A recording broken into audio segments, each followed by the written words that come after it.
하나님 말씀 함께 보겠습니다. 하나님 말씀 누가복음 6장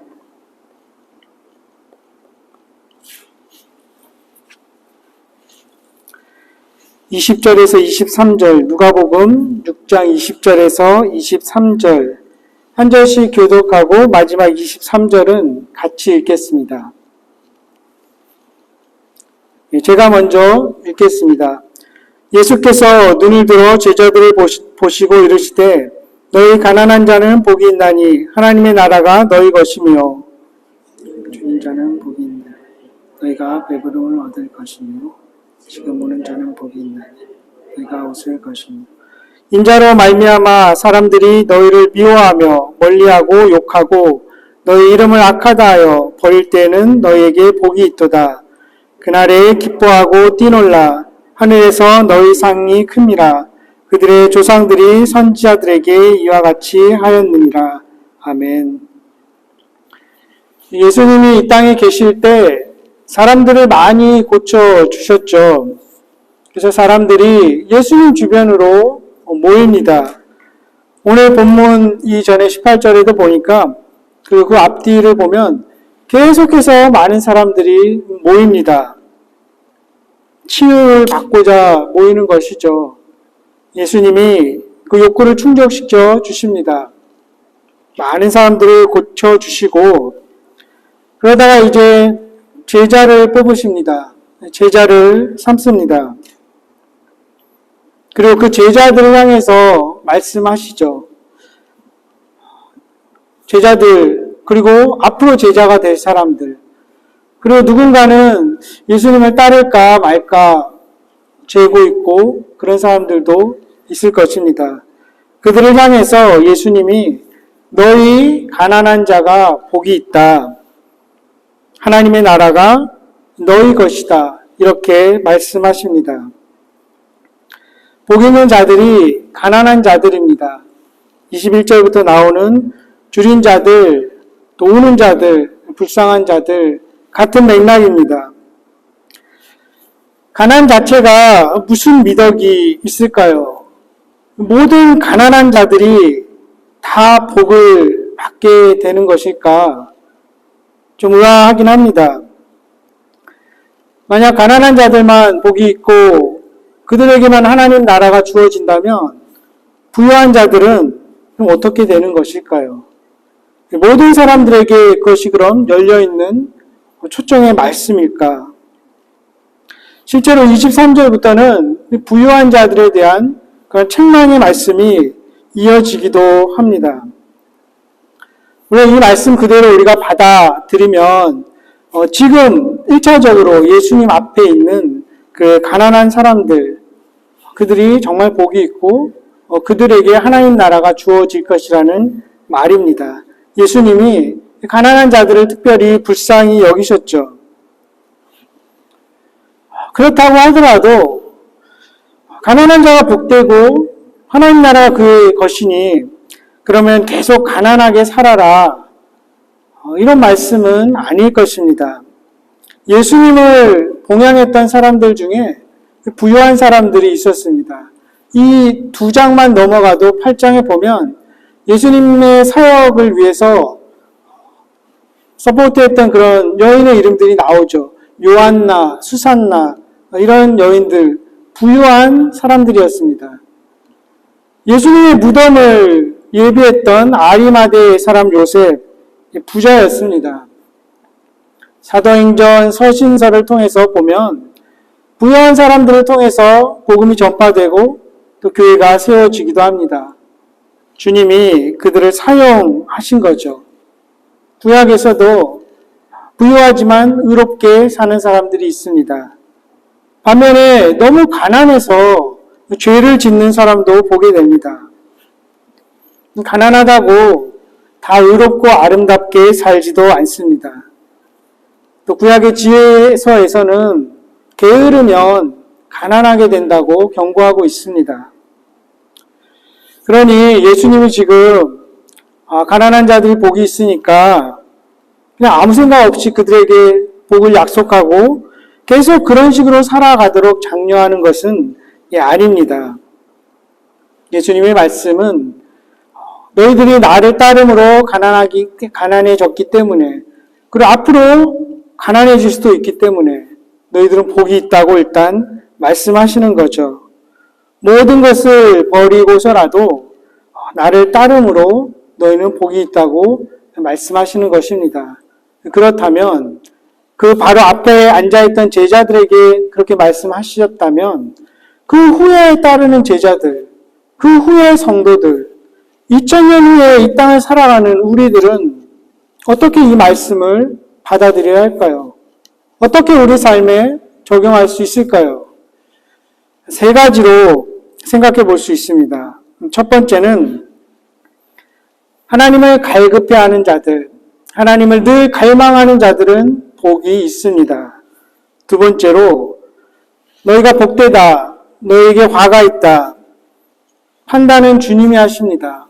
최종 종결자, 그 평가하시는 분은 예수 그리스도이십니다. 그리고 그 의미 속에는 너희의 상황과 상관없이 나로 인해서 너희는 복되다는 말씀입니다. 그리고 세 번째는 그러니 이 세상에서 고난이 있겠지만 반드시 있을 것입니다. 고난은. 나를 따름으로 그 고난이 있겠지만 하나님 백성으로 그리스도의 제자로 끝까지 살아가라는 도전의 말씀입니다. 첫 번째 의미를 다른 성경의 본문과 한번 대조해보아서 생각해 봅니다. 성경을 어느 정도 읽으신 분들이라면 이 본문을 보면 떠오르는 다른 본문이 있습니다. 마태복음 5장이죠. 산상수훈이라고도 불리우는데 거기에 비슷한 구절이 나옵니다. 거기에 어떻게 표현되어 있습니까? 심령이 가난한 자는 복이 있다. 그리고 천국이 저희 것입니다. 이렇게 나와 있습니다. 같은 의미인데 마태는 조금 다르게 기록해 놓은 것이죠. 왜 그럴까요? 마태는 일단 그 대상이, 복음을 전하는 대상이 유대인들이었습니다. 그래서 마태복음에 보면 유난히 구약의 율법, 또 선지서를 이용한 구절이 참 많이 나옵니다. 또 함부로 하나님이라는 명칭도 안 썼겠죠. 그래서 굳이 천국, 하늘나라 이런 표현을 쓰게 됩니다. 반면에 누가는 이방인들을 대상으로 복음서를 썼고 가난한 자들에 대한 관심이 참 많습니다. 가난한 자에 대한 관심이 너무 지나쳐서 마치 하나님께서 가난한 사람들을 더 편애하는 것처럼 제시가 되기도 합니다. 누가복음에 예수님께서 처음 공생이 시작하실 때 회당에 들어가셔서 이사야 61장을 인용하시는 그 구절, 가난한 자에게 복음이 전해진다. 굳이 누가는 이 대목을 넣습니다. 그리고 누가복음 1장에 예수님의 탄생 이야기를 길게 서술하면서 1장 46절에서 55절에 마리아가 노래 부르는 그런 대목이 나오죠. 그 1장 53절에 보면 이렇게 되어 있습니다. 줄이는 자를 좋은 곳으로 배불리셨으며 하나님이 그렇게 하셨다는 거죠. 부자는 빈손으로 보내셨도다. 이걸 노래하고 있습니다. 가난한 자들을 옹호하고 부자들에 대한 반감을 가진 것처럼 느껴지죠. 그리고 부자와 거지 나사로의 이야기가 누가복음에 있습니다. 어쨌든 부자는 지옥에 갑니다. 별다른 설명이 없이. 그리고 거지 나사로는 아브라함의 품에 안깁니다. 누가의 관점인 것이죠. 마태복음 비슷한 그 복을 설명하면서 팔복이 나오죠. 그대로 끝이 납니다. 근데 누가는 네 가지 복을 이야기하고 23절부터 부유한 자들에 대한 그 책망의 말씀을 굳이 기록해 놓습니다. 부자들에 대한 선포도 마찬가지일 것입니다. 단순히 그냥 예수님이 부자들을 싫어하시는 것이 아니라 우리가 이해해야 되는 것은 누가의 그 관점, 그리고 그 당시의 부자들의 상황들이죠. 지금도 많은 부분이 그렇겠지만 그 당시에는 더더욱 수단과 방법을 가리지 않고 부유하게 된 사람들이 있습니다. 재산을 축적하고 권력을 쥐고, 그리고 더 문제는 그것이 무조건 하나님의 축복이다 이렇게 여겼던 많은 사람들이 있습니다. 그리고 그것으로 다른 가난한 사람들을 돌보지 않았던 그것을 누가는 지금 드러내고 있는 것이죠. 거지 나사로 부자의 이야기에서 자기 집 문 앞에서 거지가 있는데 그것을 돌보지 않은 그 부자의 어떤 치부를 누가는 지금 기록해 놓았습니다. 누가복음은 18장에도 보면 부자가 하나님 나라에 들어가는 것이 얼마나 어려운가, 그 부유함이 얼마나 큰 걸림돌이 되는지를 계속 기록해 놓습니다. 반면에 가난한 자들은 의존할 곳이 하나님밖에 없습니다. 자신들의 필요를 채워주시고 위로해 주실 분이 하나님밖에 없습니다.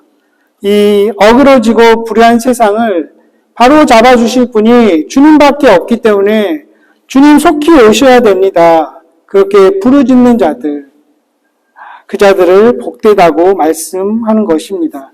그리고 누가는 그러한 가난한 자들을 염두에 두고 있습니다. 그러면서 누가는 계속해서 제자도의 기본 요소로서 자신의 소유를 버려야 하는 문제를 반복해서 사실은 몇 군데에서 계속 이야기하고 있습니다. 또한 의롭게 살다가 가난해진 사람도 있겠죠. 재산을 몰수당한 사람들도 있을 것입니다. 또한 어떤 사람들은 제자가 되기 위해서 자발적으로 가난해진 사람들도 있을 것입니다. 그러한 누가의 관점. 하지만 반면에 또 마태복음을 우리가 같이 대조해 보면서 읽을 때 우리는 그 소유와 상관없이 우리는 주님 앞에 갈급하고 가난한 심령으로 나아가는 자들, 그러한 자들을 복되다고 말씀하시는 주님을 우리가 생각할 수 있습니다. 나는 주님 가난합니다. 비록 가진 게 있겠지만 그것들은 주님이 잠시 맡겨준 것이니 잘 쓰고 누리고 또 나누겠습니다. 하지만 없어도 주님 괜찮습니다. 그런데 나는 주님이 필요합니다. 주님께서 내 갈망을, 그 갈급함을 채워주셔야 합니다. 그러한 자들이 복되다고 주님이 말씀하고 계시는 것입니다. 이러한 맥락에서 21절에 쭉 나오는 줄인 자들, 가난하기 때문에 당연히 배고프겠죠. 마태는 의에 줄이고 목마른 자라고 표현하고 있습니다. 이러한 자들, 또 우는 자들, 주님의 위로하심을 바라보고 부족함 가운데 또 나의 죄를 붙들고 주님 앞에 우는 자들이 복되다는 그 말씀을 하고 계십니다. 두 번째로는 너희가 복되다, 너희에게 화가 있다. 23절에 평가하시는 것은 주님이 판단하시는 것입니다. 오늘 이 본문의 상황에서 가난하고 줄이고 우는 자들, 이 핍박받는 자들은 많은 유대인들의 눈에 볼 때는 저주받은 자들이죠. 복이 없는 자들입니다. 아마 신명기 말씀을 그들이 떠올렸을 것 같아요. 이렇게 하나님을 잘 섬기면 너희가 복을 받을 것이다. 이렇게 하나님을 섬기지 못하면 너희가 저주를 받을 것이다. 이 말씀이 계속 신명기에 나옵니다. 그래서 부유한 사람들은 당연히 내가 잘했기 때문에 나는 부유한 사람들이다. 저들은 하나님을 잘 섬기지 않았기 때문에 저렇게 살 수밖에 없다. 이렇게 외도할 수도 있습니다. 또한 스스로도 자책할 수도 있죠. 자기 연민에 빠질 수도 있습니다. 내가 하나님 잘 못 섬겨서 이렇게 가난하게 사는가 보다. 예수님은 그것이 아니라고 지금 선언하시는 것입니다. 그 율법이 아니라 그 근거가 예수 그리스도라는 것입니다. 어떻게 보면 참 급진적인 그러한 발언이시죠. 당연히 세상 사람들이 복되다고 생각하는 자들이 그렇지 않다는 것입니다. 당연히 불쌍하다고 여겨지는 자들이 복되다고 예수님이 그 패러다임을 완전히 바꾸고 계신 것이죠. 평가는 그 척도가 기준이 예수님이 하시는 것입니다. 또 하나는 가난하다고 다 아름답게 다 의롭게 살지 않습니다. 부자라고 다 악하게 사는 것도 아닙니다. 그것과 상관없이 예수님이 부르셨기 때문에, 예수님이 제자로 부르셨기 때문에 복되다고 하는 것입니다. 그래서 복음입니다. 이 소식은 선포되는 것이죠. 좋은 충고나 권면이 아닌 것입니다. 우리가 복된 사람이 될 수 있는 이유, 그 어떤 것도 아닌 예수님이 우리를 부르셨기 때문입니다. 예수님이 우리를 제자 삼으셨기 때문이죠. 그래서 우리는 복된 자라고 여겨지는 것입니다. 로마서 8장 30절을 우리 함께 좀 읽었으면 좋겠습니다. 로마서 8장 30절에서 33절 한 목소리로 여러분들이 읽어 주시겠습니다. 시작.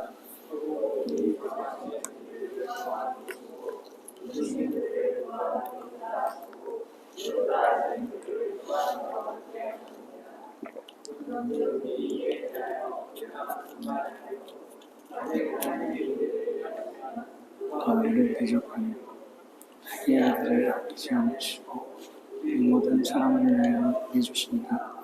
오직 그 아들과 함께 모든 것을 주시지 않겠느냐. 누가 능히 하나님께서 택하신 자들을 바라려 의롭다 하신 것은 하나님이시니 그것도 누구신 자에 대한 그는 하나님 우편의 자여 우리를 위하여 간구하시는 것입니다. 예, 우리를 선택하시고 우리를 부르시고 의롭다 하셨습니다. 그리고 마침내 영화롭게 하실 것입니다. 끝까지 책임지신다는 말씀이죠. 그 예수 그리스도로 인하여서 우리가 구원을 받고 우리가 복되다는 그 약속의 말씀입니다. 그리고 끝까지 그렇게 책임지시겠다는 약속의 말씀입니다. 9절에서 하나님 나라에서 너에게 받을 상이 크다고 말씀하시는 분 예수님이십니다. 왜 그렇습니까? 하나님 나라의 왕이 예수 그리스도이시기 때문입니다. 하나님 나라, 우리가 들어가는 그 개념도 있고 이 땅에 임하는 개념도 있습니다. 또 우리 삶을 통치하는 그 많은 개념들이 있는데 그 나라의 왕이 예수 그리스도이십니다. 그가 우리를 부르셨고 우리를 복되다고 말씀하십니다. 세 번째로는 이 선언은 이 세상에서 고난이 있더라도 정확히 말하면 반드시 있을 것입니다. 주님을 따라가다 보면 하나님의 백성으로 이 땅을 살아가다 보면 너희가 미움도 받고 어려움도 당하겠지만 끝까지 그 길을 걸어가라는 도전의 말씀입니다. 많은 사람들이 모여있을 때 12명을 특히 택하는 것을 그 유대인들 또 많은 사람들이 보았을 때 어떤 생각을 했을까요? 왜 하필 12명일까? 12지파를 생각합니다. 이집트에서 구원해 내셔서 약속의 땅으로 들어가게 하시고 12지파를 세우시고 그리고 계명을 주십니다. 너희가 이전에 애굽에서 어떻게 살아왔든지 이제 그 모습을 버리고 하나님의 백성으로 살아가는 것은 이것이다. 그 계명을 주신 것을 그들이 떠올리게 될 것입니다. 예수님이 12제자를 뽑았을 때 그 선언을 하시는 것입니다. 이제는 새로운 패러다임에서 살아가라. 내가 너희들에게 새로운 계명을 준다. 물론 그 계명은 옛 그 율법의 뿌리를 받고 있지만 새로운 계명으로 다시 열매를 맺으면서 살아가라고 말씀하시는 것입니다. 하나님 나라의 방식으로 또 주님의 제자로 살아내라는 그런 초청이고 부르심입니다. 그런데 참 어떤 부분들은 굉장히 절대적이고 급진적인 그런 발언을 하시죠. 산상수훈에 어떤 내용도 있습니까? 내 오른눈이 범죄하거든 뽑아버리라고 이야기합니다. 오른팔이 죄를 지었으면 차라리 잘라버리라고까지 말씀하시죠. 만약에 그 말씀대로라면 여기에 누가 앉아 있을까요? 아무도 못 앉아 있을 겁니다. 아무도 운전해서 이 자리까지 올 수 없습니다. 저 역시 아이패드 이거 넘길 수 없겠죠. 얼마나 많이 우리 자신은 압니다. 다른 사람은 모르지만 우리가 눈으로, 입으로, 우리의 손과 발로 얼마나 많은 죄를 지었는지. 주님이 말씀하시는 것은 정말 세상이 바라보는 그 수준이 아니라 훨씬 그 높은 수준의 하나님 나라 백성의 윤리성을 가지고 바리새인들의 의보다 더 뛰어난 그러한 그리스도인으로 살아가라는 부르심입니다. 그렇게 살다 보면 어려움을 당연히 당하게 될 것입니다. 주님의 제자로 살아가다 보면 칭송도 받겠죠. 또 교회의 온전한 모습을 보고 사람들이 칭찬도 하겠지만 근본적으로 들어가면 우리는 어려움 당할 수 있습니다. 이 땅에서 예수가 유일한 구원자이다, 이 고백을 하게 되면 그때부터는 사람들이 이상하게 볼 수 있습니다. 앞으로 점점 더 그러한 세상이 올 수도 있습니다. 그러할 때 주님이 어떻게 하라고 하십니까? 기뻐하라. 심지어 뛰놀라고까지 말씀하시죠. 그런 모습을 보면 사람들은 정말 저 사람들 이상한 사람들이다, 이렇게 여길 수도 있습니다. 하지만 주님의 말씀은 그럴지라도 너에게 큰 상이 준비되어 있으니 끝까지 예수를 주로 고백하고 나의 제자로, 하나님 나라의 백성으로 살아가라는 요청을 하고 계시는 것입니다. 오늘 우리 함께 찬양했던 그 선한 능력으로 디트리 보네포 목사님이 썼던 곡이죠. 송 집사님이 카톡에도 올려주셨는데, 그 디트리 보네포 목사님이 쓴 책 나를 따르라, 한글 제목으로 나를 따르라는 두꺼운 책이 있습니다. 그 안에 보면 이런 내용이 있습니다. 예수가 우리를 부를 때는 와서 죽으라고 부르시는 것이다. 나를 따르다가 죽을 수도 있다는 그 말씀을 하고 계십니다. 하지만 그분은 우리를 다시 살리실 것입니다. 그리고 큰 상을 예비하십니다. 주님은 그렇게 여기에 계신 여러분들, 또 우리 모두를 주님의 백성으로 살아가라고 부르셨습니다. 그렇게 살아가는 자들이 교회입니다. 그러한 자들이 복 있는 자들입니다. 그리고 우리 안에 계신 성령께서 그렇게 끝까지 살아가도록 도우실 것입니다. 힘 주시고 격려하시고 때로는 책망하실 것입니다. 우리가 때로는 죄를 범하고 실수할지라도 우리를 한번 선택하신 그분이, 우리를 사랑하신 그분이 끝까지 우리를 책임지시고 사랑하실 것입니다. 우리를 보호하실 것입니다. 우리를 반드시 복되게 하실 것입니다. 그래서 사도 바울이 고린도 교인들에게도 말합니다. 고린도전서 15장에 부활에 대해서, 죽음 이후의 삶에 대해서 얘기하면서 우리가 그렇게 지금 살아가는 그 모습이 우리가 하는 일이 헛되지 않다고 말합니다. 하나님 나라의 방식으로 살아가는 우리의 모습, 그리스도의 제자로 살아가는 우리의 이 모습이 헛되지 않다는 것입니다.